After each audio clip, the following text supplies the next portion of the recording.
je ne vais pas demander aux gens de définir la peur, mais je vais choisir les gens qui vont définir la peur. Parce qu'on avait déjà eu la peur à la leçon sur la peur. Et donc, les gens qui étaient là dernièrement, ils sont déjà ciblés. Les gens qui étaient là dernièrement, ils sont ciblés. On va voir la leçon ensemble, tous ensemble. On va un peu savoir, discuter de la peur. Pourquoi avoir peur sans réel danger? Qu'est-ce qui déclenche la peur? Exemple des situations qui peuvent déclencher la peur et comment travailler sa peur.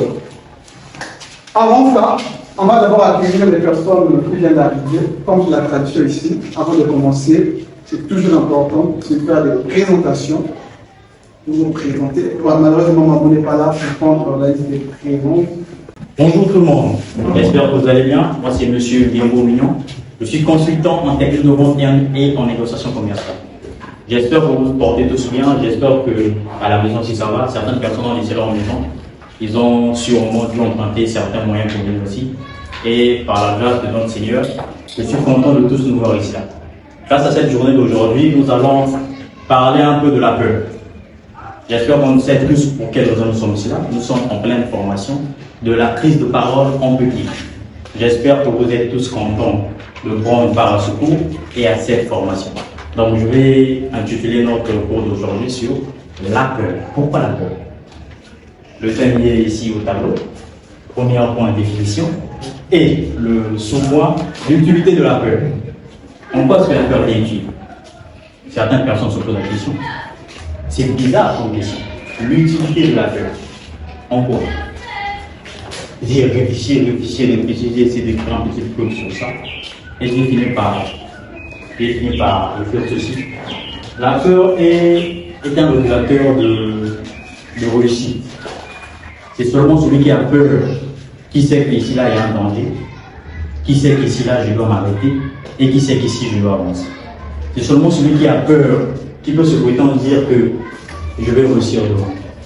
Mais celui qui n'a pas peur ne peut jamais dire que je vais réussir devant. Il y a certaines personnes qui trouvent souvent bizarre pourquoi ce monsieur-ci pleure. Tout le temps il était fort. Il était applaudi par tout le monde. Mais pourquoi aujourd'hui il pleure? Et simplement parce qu'il a trop été fort pendant longtemps. C'est ça. C'est avec joie que je suis ici parmi vous. Une seconde famille pour moi. Pas un deuxième choix, non. Pas un premier choix aussi, mais juste un choix de parler. Mesdames et messieurs, bonjour. Bonjour. Stanislas, je suis bachelier depuis l'année passée et aussi entrepreneur. Ce qui me pousse à venir ici est très simple. Si je suis ici, c'est parce que j'aime être ici. Il n'y a pas eu quelqu'un qui m'a forcé à venir et il n'y a pas eu quelqu'un qui m'a poussé à venir. Je me rappelle encore dès que Delphine m'avait parlé de cette idée, ça m'avait déjà traversé parce que j'avais cette idée-là, mais ce n'était pas dans le cadre de l'éloquence. Parce que mon idée à moi, c'était de créer une communauté des jeunes. Et ce que je vois, ce n'est plus une formation, c'est plus que... orateur, formation, prise de parole, tout ça. Et du coup, je prends le numéro, j'appelle pour m'informer tout ça. Effectivement, je prends des informations et je viens pour croiser cette famille-là.